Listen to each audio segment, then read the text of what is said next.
Thank you very much. I especially want to thank Robin Dunbar for inviting me here today to give this talk. And I should acknowledge the Hoagland family again further. It was great to receive this teaching prize, which was totally unexpected.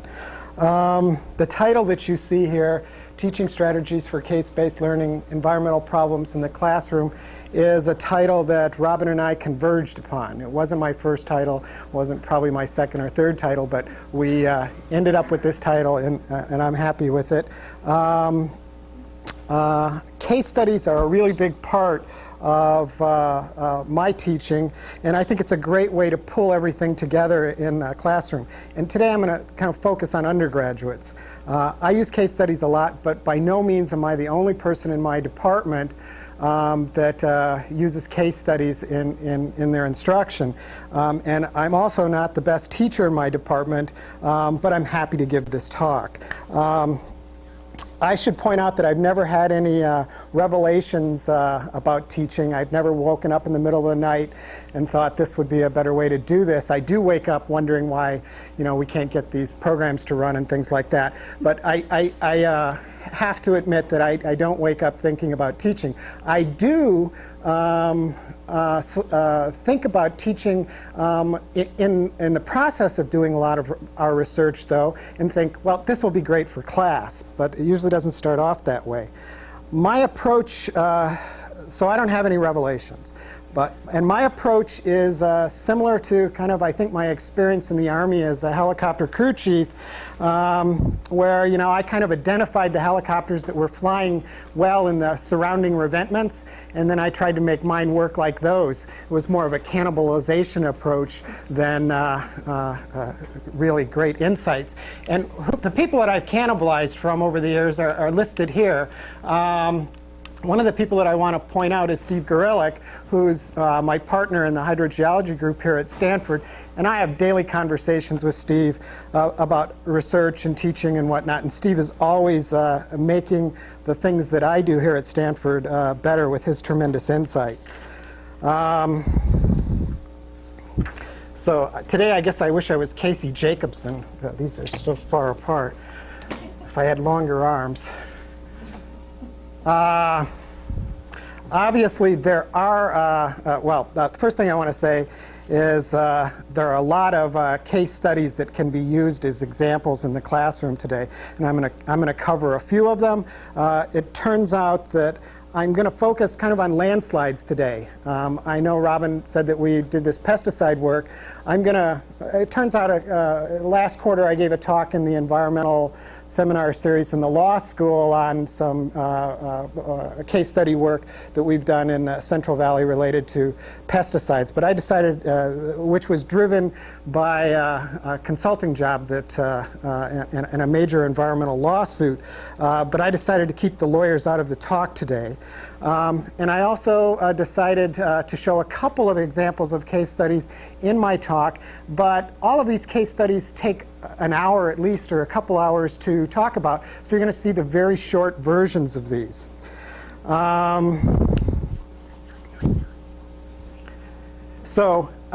There's a disclaimer then. So I'm not an expert in education. I'm a hydrologist.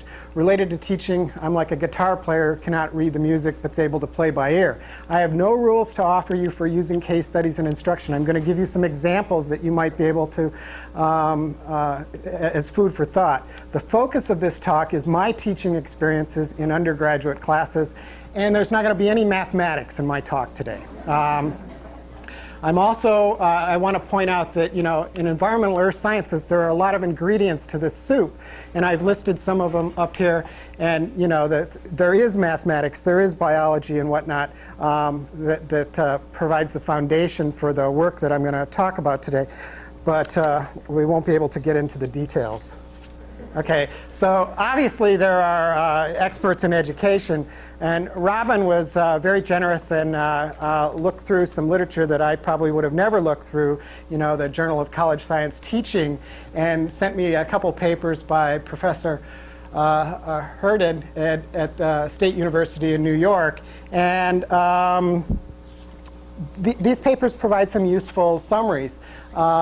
related to how to teach a class, there are these different kinds of formats: discussion, debate, public hearing, trial, process-based learning, scientific research team, and team learning formats.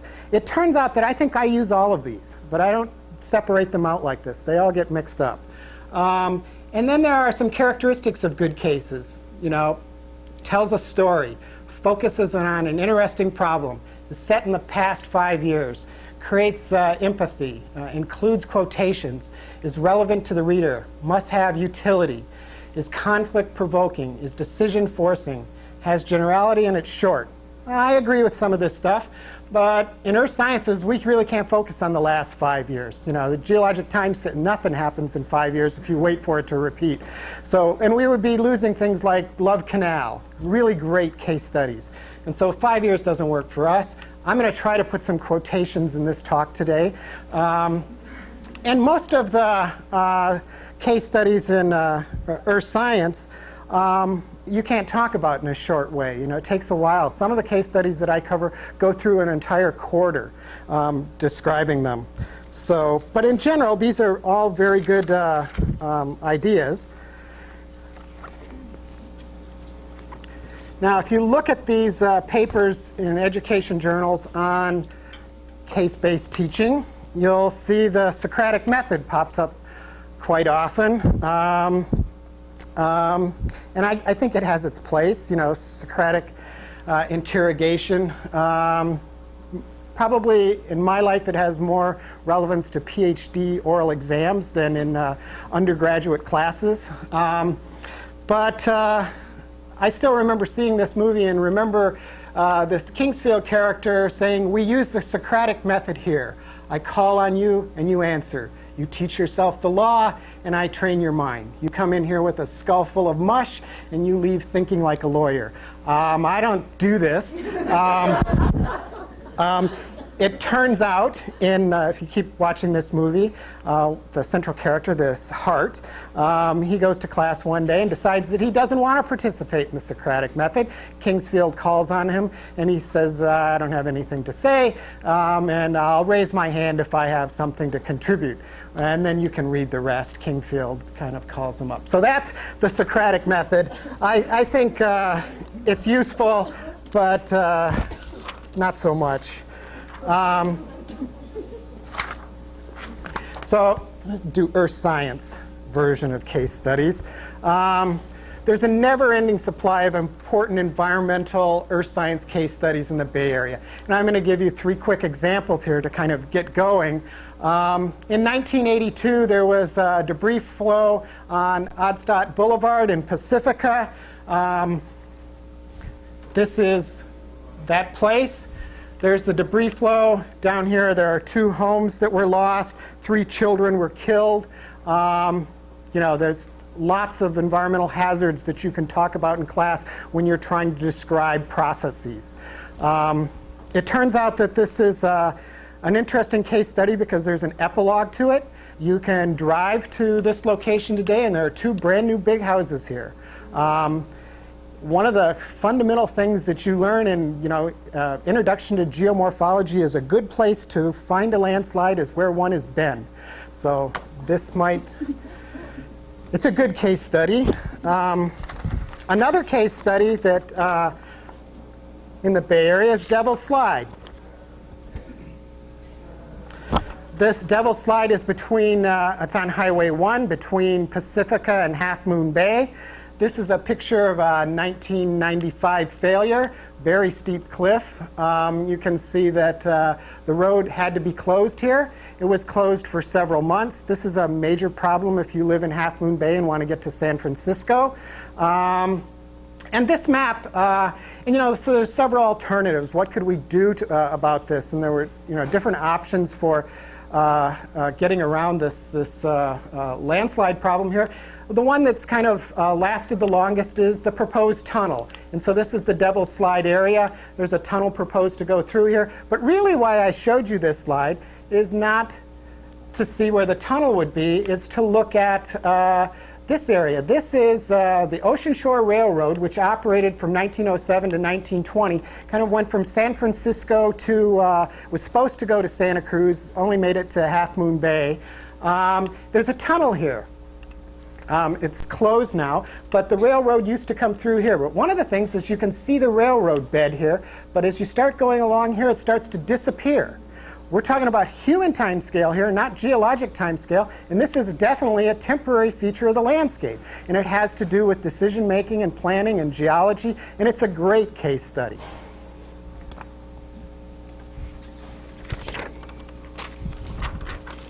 Another case study, the third one I was going to start off with, is Esplanade Boulevard. It turns out that Esplanade is in the city of Pacifica. The Esplanade Boulevard is here. This is the coast. This is the result of the 1998 El Nino event. Large rainfall. This was all played out on national TV for weeks. They had cameras set up here waiting for these houses to fall in. If you go back to 1958, 40 years before that, this is the same street. These are the backyards to these houses. Okay, so the backyards were bigger than the houses. Didn't seem like doom was imminent, but it turns out that the retreat of the coast is kind of an ongoing process. Now, why would this be a good case study for me? I used to live 3 blocks down here, and I used to watch this every day in 1998. In fact, I moved anything of any value into my office at Stanford, and Gorelick convinced me it was time to move. So there are 3 kind of examples of case studies to start off with.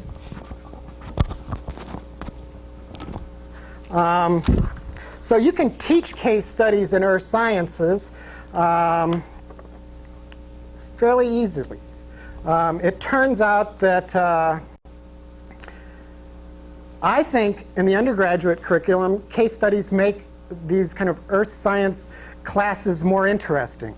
You could teach the classes without case studies, and that would be fine. But I think there's really 3 ways to do this, 3 different kinds of levels of case studies. One is a secondhand story, or what someone other than the speaker has done. Type 2 is a first-hand story, or what the speaker has done. And type 3 is creating the story, or what the student will do. And I'm going to give examples of all 3 of these today. And here's a quote that you can look at that related to teaching and the types of people that use case studies in their class. So case 1 is the second-hand story.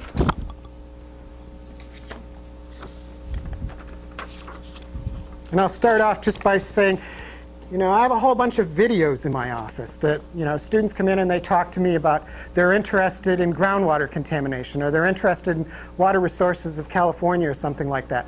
So, Cadillac Desert was a great book. If you can't get the student to read the whole book, you can loan him the video, and he or she may get interested in this. So that's more of a documentary type video that you could use. You could also use popular movies to, everybody's heard of a civil action trial, and probably because of Travolta. But, it's a great case history. I think what these types movies do, when you loan them to students or you get students to watch them, is they perk an interest, and then they go get the book, they go get the papers, and they look at the real study. But it's, it's sensationalized. But it's a good way to get people interested. So let me tell you about, so this is still this second-hand type stuff, or type 1 case study. So what about Loretta Court? This turns out to be close to campus. This is Loretta Court, and there's a landslide here. Now it turns out the person's name who's on here is George Mader, lives right there. And it turns out that this whole landslide played out while he was there. In March of 1973, there was a landslide. This home up here was lost. George was involved in every step of this process, looking at the geology, being involved in kind of the litigation, liability aspects, and ultimately the remediation. And one of the interesting things about this is the whole thing could have been prevented if there was, if closer attention had been played to this in the beginning. This was built on a landfill, or this was a fill, and it turned into a landslide. George uncovered all this. So why do I call this a secondhand story? Because George told this story every year, and I heard it 5 or 6 times. Last year I told this story in my class, and the thing that was obvious to me is it wasn't as good when I was doing it as when George was doing it, because when George was doing it, he was always saying, we did this or I did this, and when I was doing it, it was like, they did this. And the questions being answered, the ability to answer the questions is not as good, obviously, when you're not the first person. So let me tell you about a class that I teach that involves this kind of type 1 case study. So environmental problems, it's a freshman seminar, and it's a student-led discussions on environmentally related topics. So the guide for leading these discussions is, there's a problem, you go over the overview, who are the players, what are the key issues, you try to include the ethics, and what's the current situation, and what's your own feelings about this. I usually start this class off, the first couple weeks, I give examples of environmental problems, and they're usually the type 2 type case history. It's work that I've been involved in, and I present like an hour study, and I try to get these guys involved in this type of case-based learning. Now, so you can see there's a lot of these on here. The first 2 up here are just examples of what I might have done. I could have talked about Fresno and groundwater contamination, or I could have talked about erosion in Hawaii, and I'll give part of that example today. But it says, what's the background for this? So I always gave them published papers to read before class, so when they got there, they could get involved in the discussion. The other thing I did for like the Fresno case, it turns out this was a major lawsuit, and I was hired as an expert by one side. So I would present the case, but I would do it in such a way I never told them who I was working for. And I always tried to get them to figure out if the work that I did was biased by who I was working for. Now, I liked that because most of the time I could trick them. This is a summary of the types of topics that the folks in the environmental problems class elected to lead discussions on. And the kinds of subjects are what you might expect: nuclear waste, acid rain, the removal of dams, the rainforest, things like that. There's an interesting aspect to this. If you look through this, the students always provided, the first few years I was doing this, always provided the other students papers to read to get ready for class. This last year I taught this class, nobody wanted to give papers out. Everybody would email the rest of the class 20 websites to go check out so that they could be prepared for this. It was really an interesting evolution. And another evolution was that when we first started doing this, the students would lead their discussions like I'm doing today with overheads. Then the last year, everybody was doing these Star Wars type PowerPoint presentations that were, amazing. And I think it was great. I liked it. So my role in this class, once the students took over, was to kind of facilitate both sides being told that, that it didn't get tied up in the emotional baggage of the presenter wanting everybody to believe what they believe, but that both sides were, told.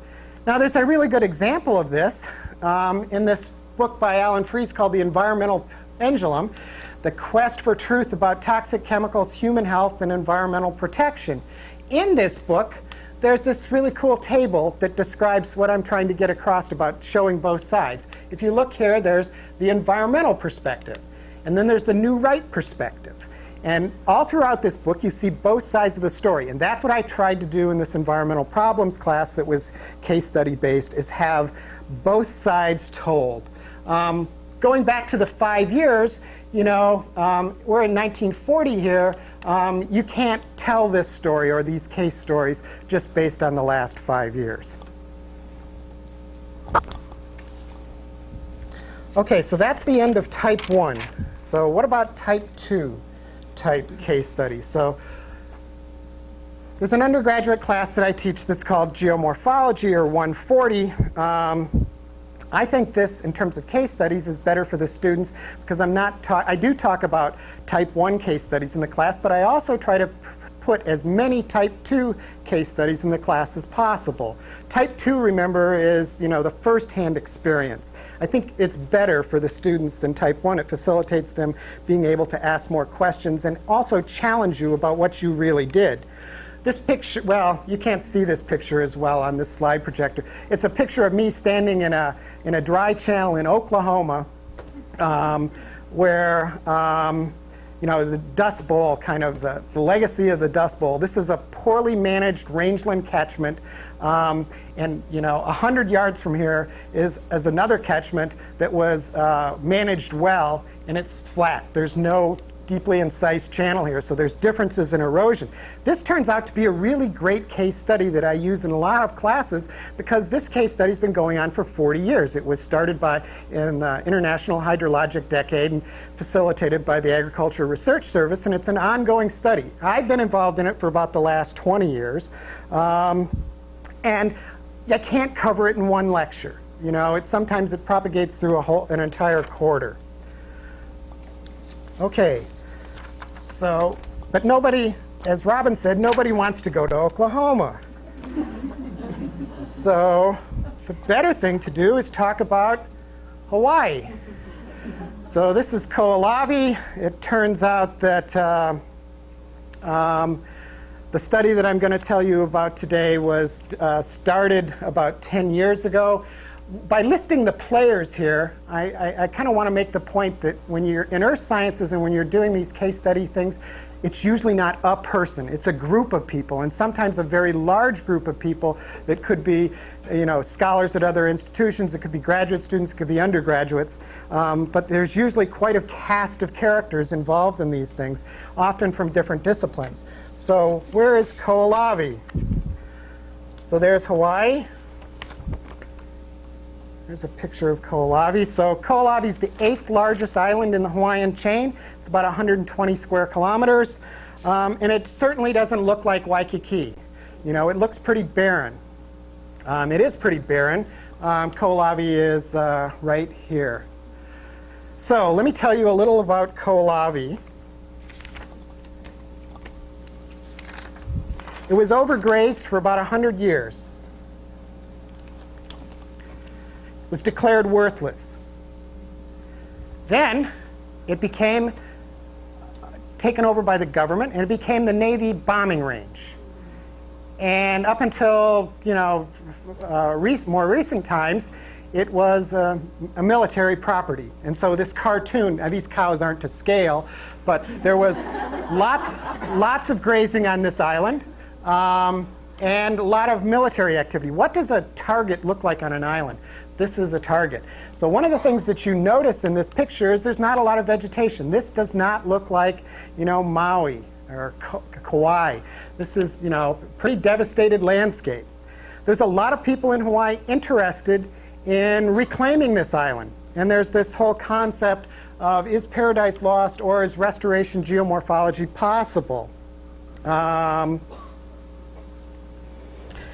So the objective of this study was to try to quantitatively estimate the impact of this poor land management on near-surface hydrologic response and erosion. So it forced us to do field work there, and there was a significant modeling component to this work. But we took a lot of people there and collected a lot of data. It's real easy to see why students would want to go there. Almost every time I would give this talk in class, somebody would always say, are you going to go back there? Do you need any help? So it turns out that this is the land cover of Koalavi. The most devastated areas are the areas in yellow here, where most of the erosion was, the higher parts where the grazing was originally. And we wanted to simulate this entire island at kind of a process-based scale. But there's no airport on this island, And so basically you kind of take a boat to near shore and then swim to shore. So this was kind of like, this really gets undergraduates excited because you tell them this story and it's kind of like Outward Bound. You know, you swim to shore with everything you need and all the equipment, and then you swim back out to shore and hope that, you know, you don't get caught up in, you know, jellyfish or swallowed by a shark or something. But everybody wants to go. And when you get there, you know, there's the realization that, well, it looks like this. And you know, you'd collect a lot of data, and everybody'd have a good time. It's a good case study. You know, I'm skipping over all the fun stuff. It turns out in the end, you know, what we were trying to do was like simulate kind of what's the impact of poor land management on the island. So if you take this scenario C is what's happening today, and this is runoff and this is erosion, if you were to able to reestablish vegetation on the island, you would reduce the runoff and reduce the erosion. If you just let it run amok, you know, there's going to be more runoff and more erosion.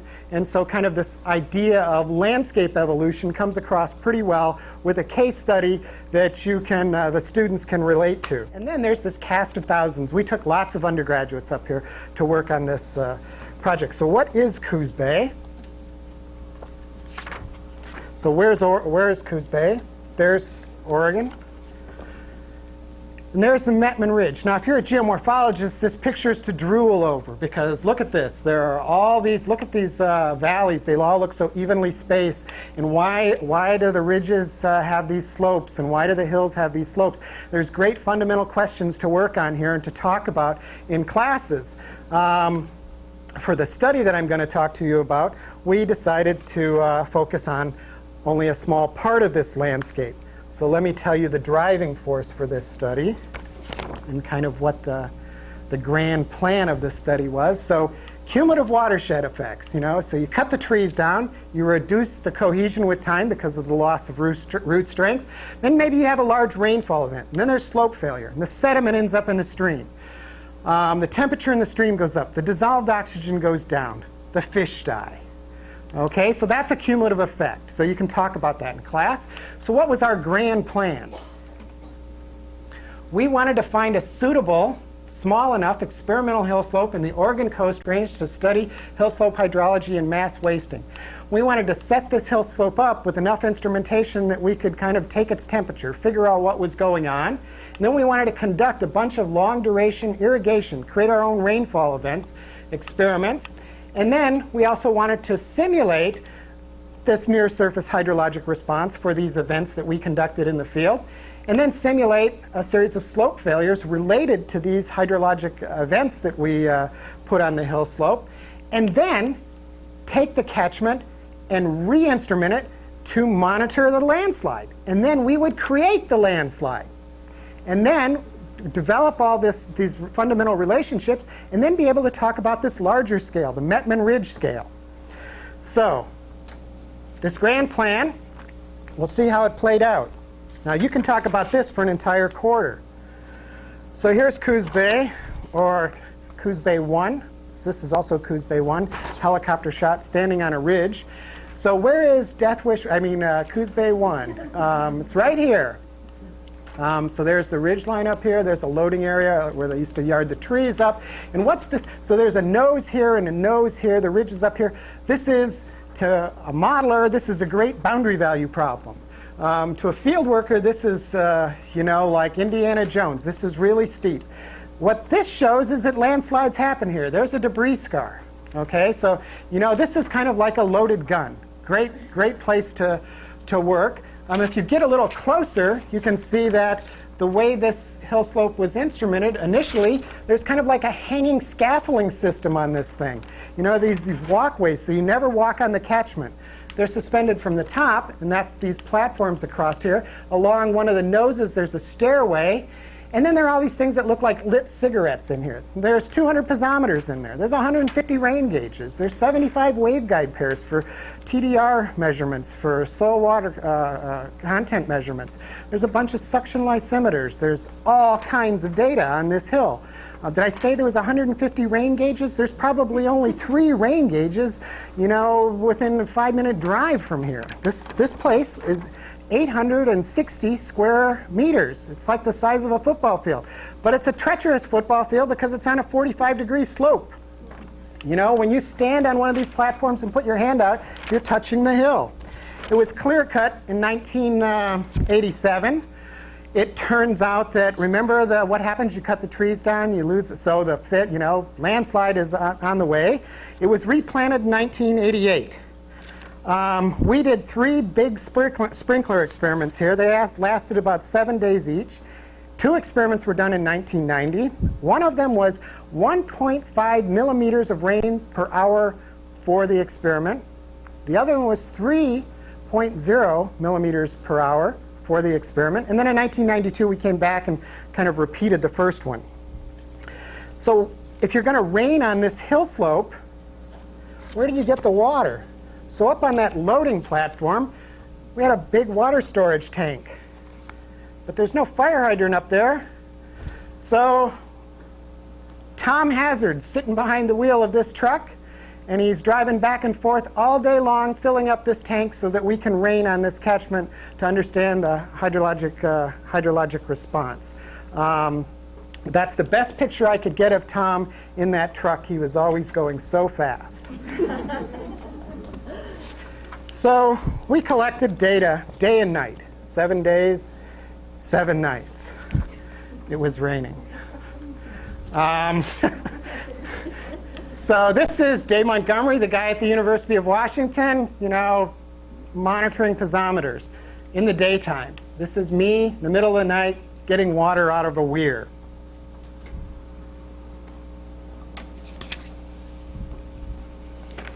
So what's the response? So we'll skip over a whole bunch of this case history, case study. What about that 1.5 millimeters per hour? How did the catchment respond to that? Well, these areas in blue here are areas of partial soil saturation. Okay, 1.5 millimeters per hour, and this is 3.0 millimeters per hour. And so you can see for different kinds of storms, the catchment wets up differently, and looks like it's probably more vulnerable here. When the pore pressure goes up, the slope becomes more vulnerable, so it's more vulnerable here than there. The problem with doing this kind of work is nobody's done this before, and you don't know if it's 1.6. If you've already done 1.5, it didn't fail, but is it 1.6 that it fails at? It's not a good thing to find out if you're standing down here. It didn't fail at 3 either. What you want to use, so these are pore pressure responses, and what you want to use this for is to couple it to a slope stability model in that grand plan and kind of look at landscape evolution related to cumulative effects, this really big story. So there's a modeling component to this. So you could try to, this is a lot safer work. So you build a mesh for the catchment, you try to incorporate the geology, and then you do some simulations, and these are total head. And water flows from high head to low head, and so what's happening here is the water's moving down like this. This is where the water table is. And we're doing these simulations, and it's a really good story to tell in a graduate class about the model. But in undergraduate class, you just want to get them excited about this. So what happened? Did we ever finish the grand plan? Dave Montgomery, Bill Dietrich, and I wrote an NSF proposal after the first phase of this to fail the hill slope. Let's rain on it now and cause it to fail. We're going to do that. While that proposal was being reviewed in 1996, there was a really big storm in November, and it failed. So now here's Death Wish 1 right here. There's part of that infrastructure that was there, and you can see how these hollows emptied out, how this failed.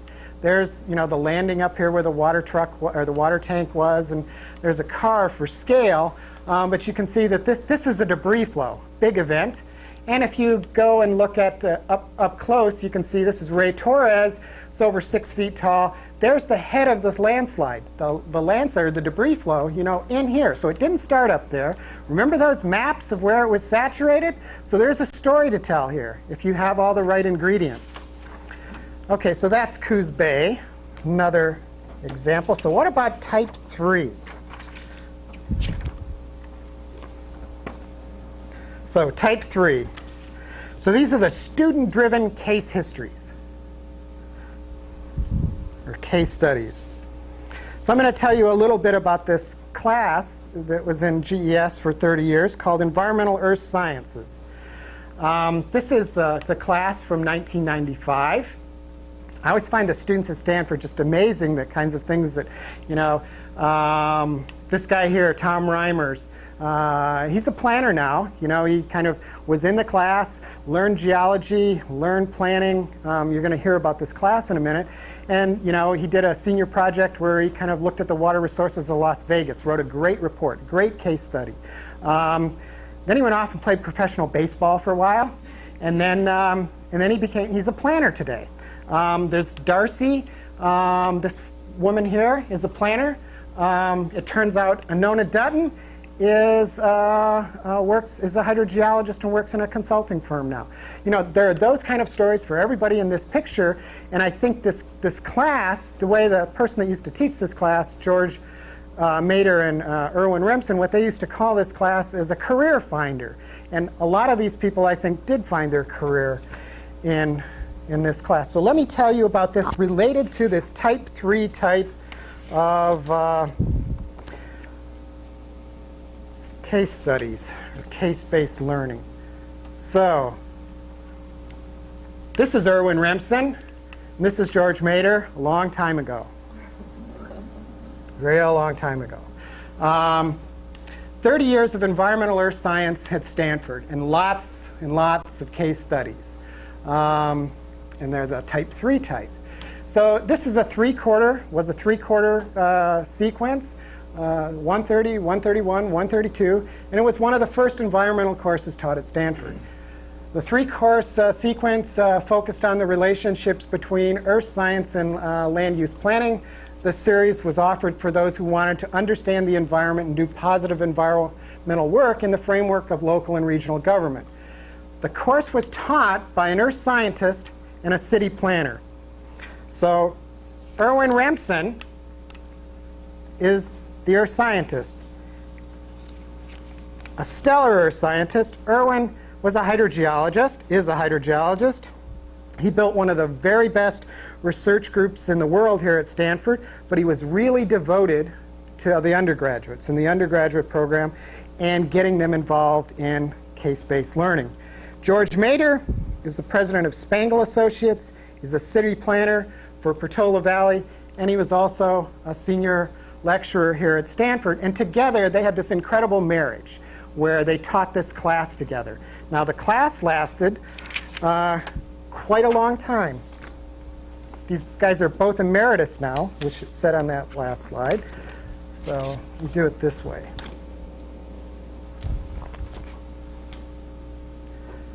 So during those 30 years, the 130 series had project locations all over the Bay Area.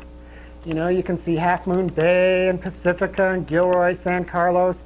One of the interesting things in here is that Half Moon Bay was one of the first ones. It was one of the last ones. It was in the middle. And so as this class evolved over the 30 years, some of the suggestions that the first class made, when the last class was doing their case study, they could see if these things had, you know, their suggestions had actually been taken up. In many cases, they were.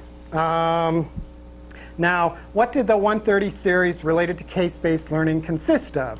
Well, in the 130 class, the students for this planning location would put together a reconnaissance report. Now remember, George is a planner and Erwin is an earth scientist, and so this reconnaissance report would have a lot of data in it. And the students would learn to work in teams to collect this information, and they would produce this.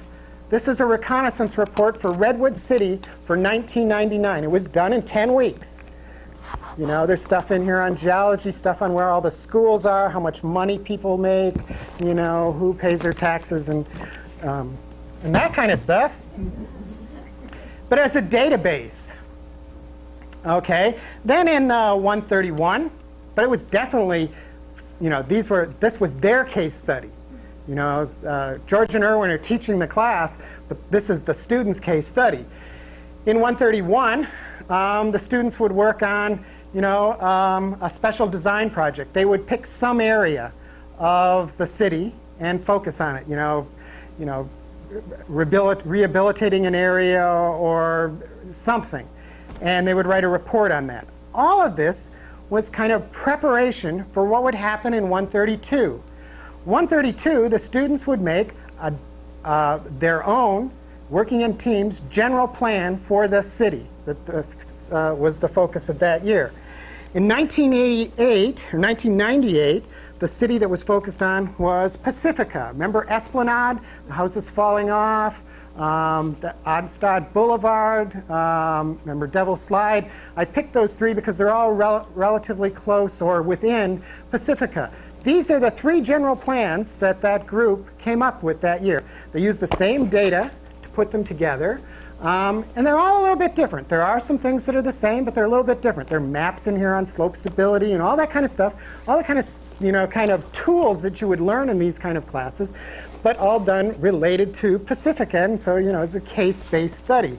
Now, one of the things in these classes is George and Irwin were definitely pioneers. They had a crude GIS system a long time ago. And in the reconnaissance report would provide information to do the data input for land capability studies. And then in 131, these land capability studies were made. So these land capability studies related to slope stability, traffic, all this kinds of stuff would be incorporated into the general plan and be the food for thought for making their decisions and recommendations.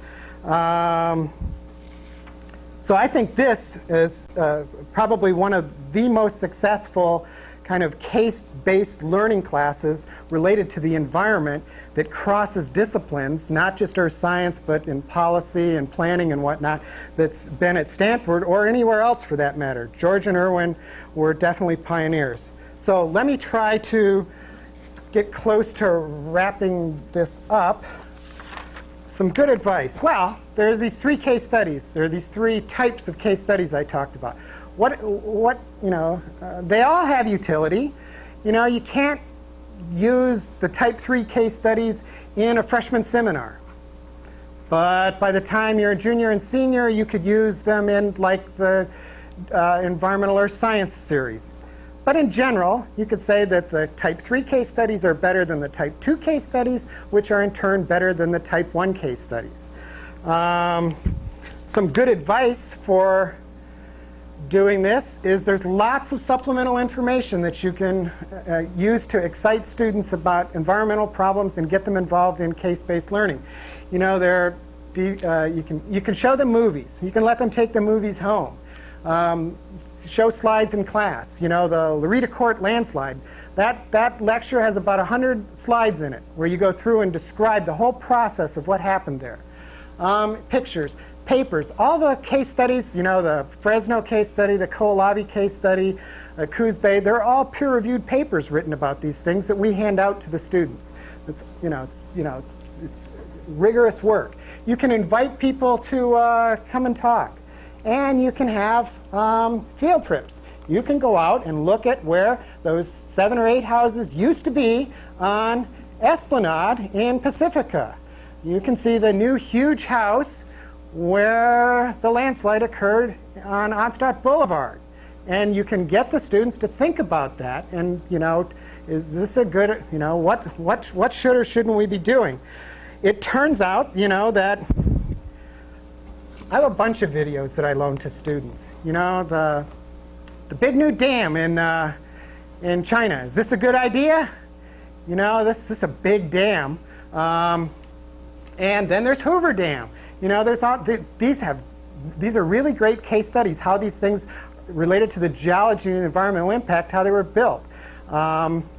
It turns out in the geomorphology class, one of the things the students do is they write an annotated bibliography on some particular subject. This year, a couple people wanted to write about dams. I think it was because of talking about dams in class and making case-based stuff available to them. One of the things that put this back up is, I think when you do case studies, when I was a student, when I was taking all these classes from all those people on the first slide, none of them were kind of doddering. They moved right along. They told a story, but they didn't go too fast. And I think this, John Wooden used to be the basketball coach at UCLA. He always used to tell his players, be quick but don't hurry. I think that works when you're talking about case studies. It turns out that I was talking about landslides for days in a class and drawing them on the blackboard. And then I showed a video from Dick Iverson's experimental flume at the H.J. Andrews Experimental Forest in Oregon. I should have showed this first. This was a great case study, and it probably would, people thinking about, shear stress and all this would have got it more, better, faster, if I'd gone this way. Lots of things happen based on being exposed to case-based learning. Monica Lamb was a student in the 130 series the year they focused on San Carlos. She was an urban studies student, a really great student. It turns out that she decided for a senior project to make a video, a documentary of San Francisco Creek. And this is a video that George and Erwin used to show in the 130 series. And you can say, you too can do this kind of thing. Okay, so I didn't focus on dirty groundwater today. I didn't focus on earthquakes or volcanoes. There's all kinds. The ocean, there's all kinds of cool stuff to focus on. I just focused on landslides. So, this is Tom Dunn's great geomorphologist in the sky. There's going to be lots of landslide type problems to work on, and if you can't get people excited about this, then there's something wrong. Okay, so this last slide I debated, but I didn't ask Steve if I should show this one, but I decided to show it anyway. If you go back to Professor Hernan's call for quotes, I decided to throw up two last quotes. Keith, we thought you were dead. And what we've got here is a failure to communicate. And hopefully neither one of these are true, at least based on this talk. So I'll stop here.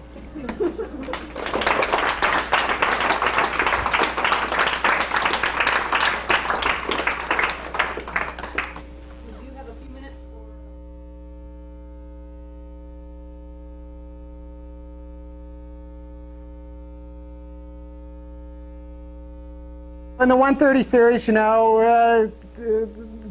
could be 30 students. In the 131 series, that was a DR6 class. So you could use it to fill a distribution requirement. And then in 131, might go down to 20, might go down to 15. And then you get to the 132 class, which is like the culmination of the whole thing. And that might go down to 10, but might stay at 15. And you might get some people back from 130. For example, some of the, it depends on the athletes in the class. At one time, we had, all the right-handed relief pitchers on the baseball team in the class. And then, then there's baseball season. And then they come back, So it doesn't require...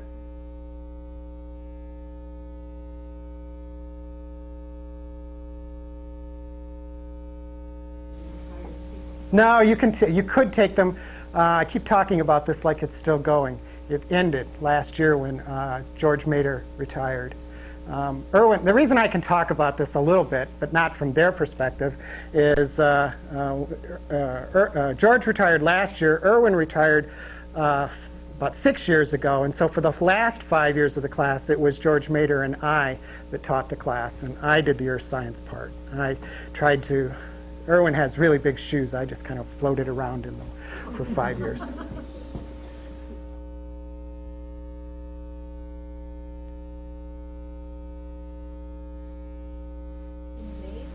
Oh, sure. That's why, it's like hard to say. I mean, I think I talked about a lot of stuff. So, but it turns out that, if you look at Half Moon Bay, some of the things that were suggested, like in the 70s, were done, but it wasn't that, the students saw that that particular thing needed to be done, but so did the people in Half Moon Bay.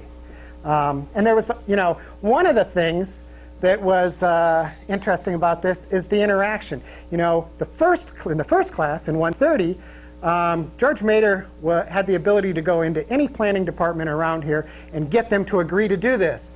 and then also provide all kinds of assistance. They would, come and give a lecture to the class. They would provide all kinds of maps, all kinds of resources, and they would also provide their time. So these students would interact with these people in the city and come back and forth, and so there was always this dynamics going on.